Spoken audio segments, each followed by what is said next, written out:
Good morning student, B Ed second year और अपना subject है पेडागोजी ऑफ जनरल साइंस।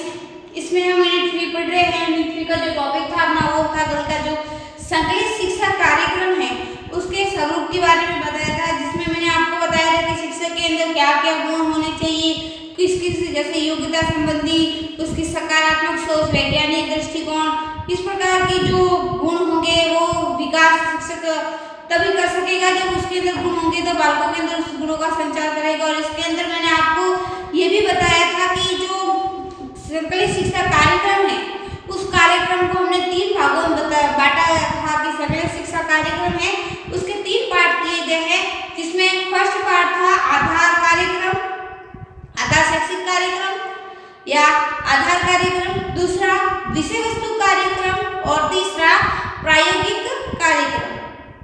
तो आज हम इसका जो फर्स्ट पार्ट है जो है फर्स्ट पार्ट 3 भागों में हमने इसके स्वरूप को बांटा था। उसका जो पहला भाग है आधार शैक्षिक कार्यक्रम, उसके बारे में पढ़ेंगे कि आधार शैक्षिक कार्यक्रम क्या होता है, इसके अंदर किस प्रकार से ये कार्यक्रम संचालित होता है व इसके अंदर क्या क्या कार्य गतिविधियां होती हैं, इसके बारे में जो आज की जो ऑनलाइन क्लास है उसमें हम अध्ययन करेंगे। तो आज का जो अपना टॉपिक होगा वो होगा आधार शैक्षिक कार्यक्रम, आधारभूत शैक्षिक कार्यक्रम भी कह सकते हैं इसको हम इंग्लिश में बोलेंगे तो फाउंडेशन ऑफ एजुकेशन प्रोग्राम। तो जो आधारभूत शैक्षिक कार्यक्रम है उस कार्यक्रम में मुख्य रूप से शिक्षा के दार्शनिक, इसमें शिक्षा के दार्शनिक पक्ष, मनोवैज्ञानिक एवं सामाजिक आधारों को, मनोवैज्ञानिक एवं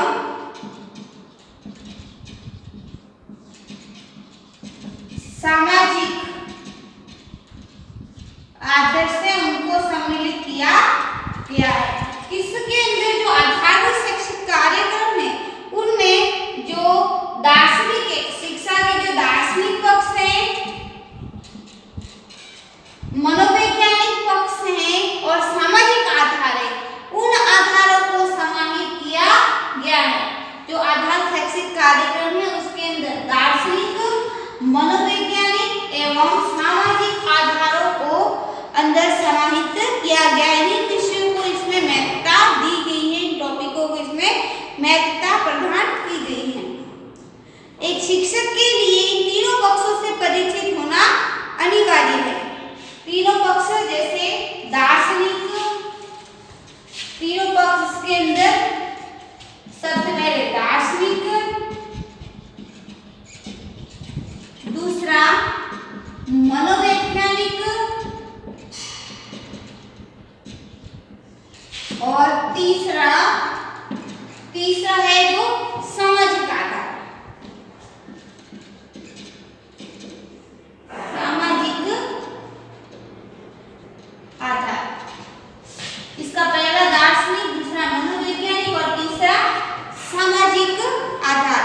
इन पक्षों की इसमें महत्ता दी गई है। एक तरह से जो शिक्षक होगा इन शिक्षक को इन तीनों पक्षों के बारे में, चाहे वो दार्शनिक पक्ष हो, चाहे वो मनोवैज्ञानिक पक्ष हो, चाहे वो सामाजिक आधारों का पक्ष हो, इन तीनों पक्षों से उसको परिचित होना अनिवार्य है कि दार्शनिक क्या होता है, मनोवैज्ञानिक क्या होता है, सामाजिक आधार क्या होता है, इन तीनों के बारे में उसको जानकारी होना अति आवश्यक होती है।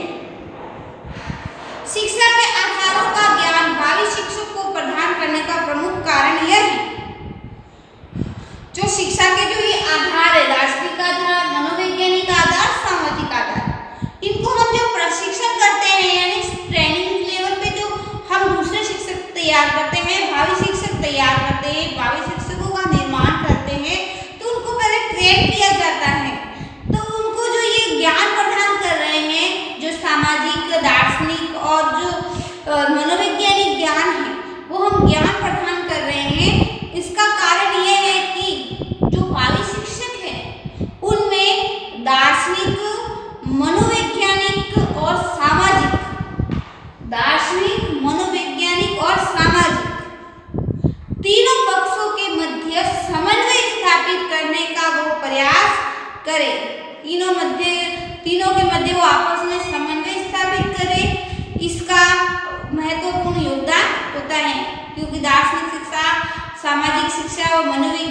शिक्षा से वो तीनों के मध्य आपस में किस प्रकार से सहसंबंध स्थापित होते हैं इनको जान सकेगा। अतः शिक्षक को आधारभूत कार्यक्रम का पूर्ण ज्ञान होना चाहिए। अतः शिक्षक को जो आधारभूत कार्यक्रम के पक्ष है, चाहे वो दार्शनिक हो, मनोवैज्ञानिक हो या सामाजिक हो, इन पक्षों के अंदर कार्यक्रम किस प्रकार के होते हैं, क्या उद्देश्य होते हैं, उनकी क्या क्रिया है, इनके बारे में उसको ध्यान रखना अति आवश्यक है। उसको इसका ज्ञान होना अति आवश्यक है। आधारभूत कार्यक्रमों को भी हमने 3 भागों में विभाजित किया गया है। जो आधारभूत कार्यक्रम है उसको भी हमने 3 भागों में विभाजित किया गया है। शिक्षा के दार्शनिक आधार, इसके 3 भाग हैं, जैसे दार्शनिक, मनोवैज्ञानिक और सामाजिक। इसके 3 कार्यक्रमों को हमने विभाजित किया गया है। तो सबसे पहले इसके 3 पक्ष को विभाजित है, हमने 3 भागों में इसको विभाजित किया है। सबसे पहला इसका जो पक्ष है वो है शिक्षा के दार्शनिक आधार। शिक्षा के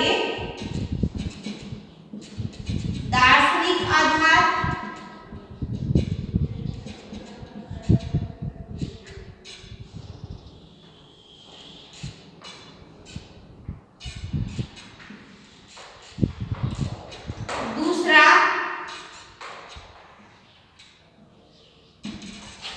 दूसरा है शिक्षा की सामाजिक आधार। शिक्षा के सामाजिक आधार,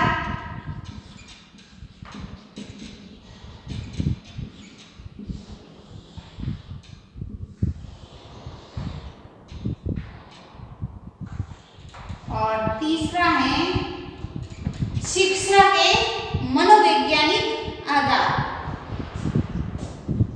शिक्षा के मनोवैज्ञानिक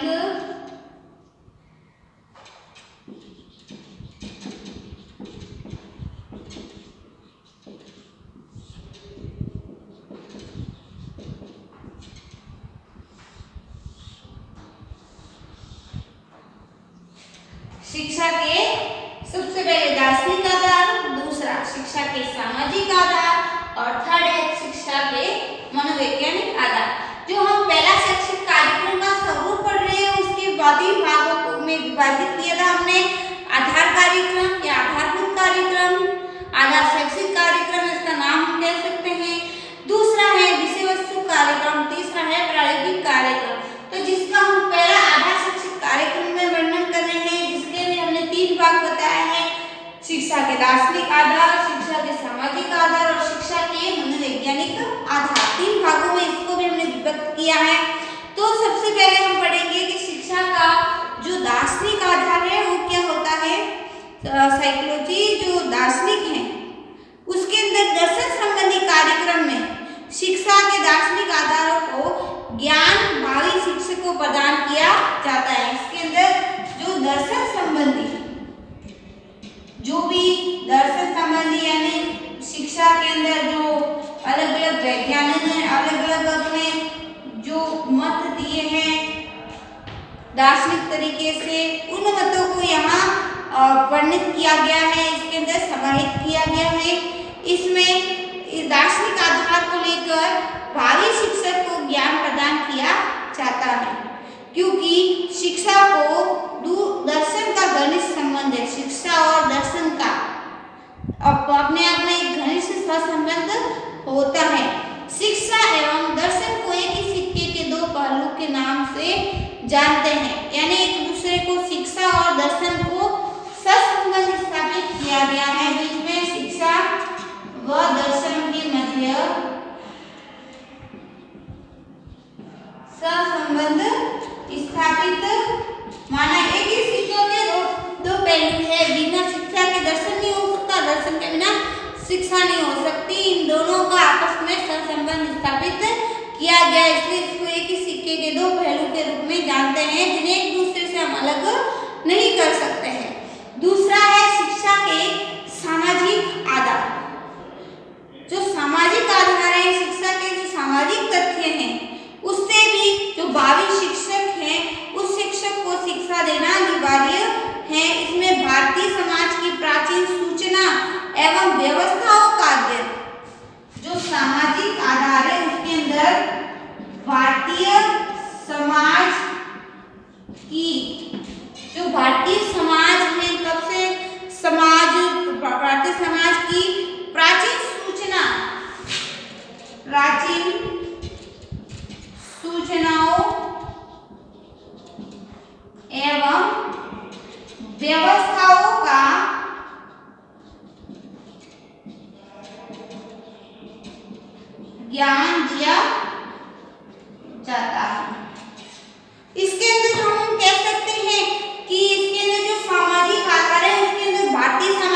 कल्चर था वो कैसा था, उसमें क्या क्या खूबियां थी, आज क्या है, दोनों के मध्य अंतर कैसा रहा, कौन सा समाज की सभ्यताएं सही थी, परंपराएं सही थी, कौन सी युग की सही थी, इसके बारे में वो अपना मूल्यांकन कर सकता है, उसका मापतोल कर सकता है।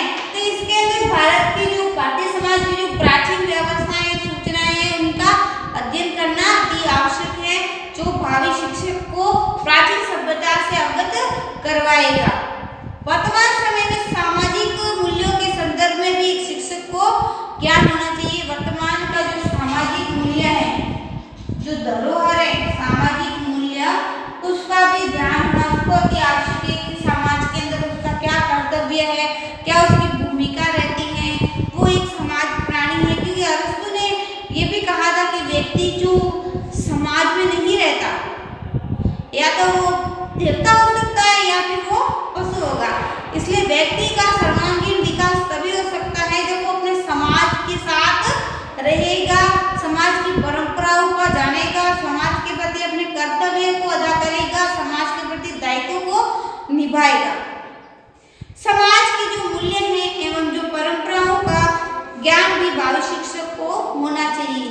जैसे मैंने आपको बताया कि समाज की रीति रिवाज हैं, परंपराएं हैं, उसको वो जानेगा तभी वो अपना स्वचालित रूप से अपना विकास करेगा। यदि वो समाज का हिस्सा नहीं है, या तो वो देवता बन सकता है, पशु बन सकता है। इसलिए व्यक्ति को अपना सर्वांगीण विकास करना है तो उसको समाज का हिस्सा बने रहना चाहिए, समाज के रीति रिवाजों का पालन करना चाहिए, क्योंकि मनुष्य एक सामाजिक प्राणी कहलाता है। और अपना थर्ड है वो है शिक्षा के मनोवैज्ञानिक आधार। शिक्षा के जो मनोवैज्ञानिक आधार है उसमें शिक्षा और मनोवैज्ञानिक का गहरा संबंध बताया है। इसमें शिक्षा और मनोविज्ञान का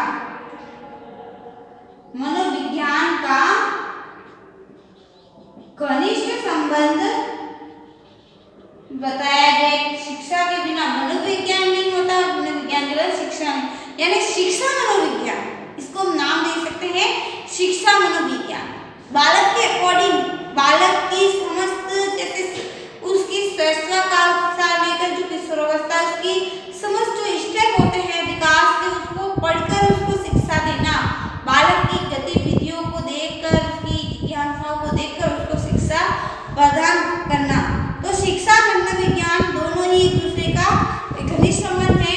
दोनों का सम्मिलित रूप शिक्षक एवं शिक्षार्थी के लिए लाभदायक होता है। जब शिक्षक को अपने उत्तरदायित्व पूर्ण करने के लिए मनोवैज्ञानिक का ज्ञान होना आवश्यक है। जब तक शिक्षक मनोविषय का योग्य नहीं होता वह सर्वांगीण विकास नहीं कर सकता। जैसे मैंने आपको बताया था कि जब तक शिक्षक को ये ज्ञात नहीं होगा कि जो बालक उसके द्वारा पढ़ रहा है या जो बालक को हम पढ़ा रहे हैं वो बालक को समझ में क्यों नहीं आ रहा है, बालक की गतिविधि क्या है, उसकी रुझान किस तरफ है, उसकी रुचि किस तरफ है, बालक की आयु स्तर, उसकी उपलब्धि या उसकी योग्यता, उसकी रुचि के अनुसार या आवश्यकता के अनुसार देखकर उसको शिक्षा प्रदान करना।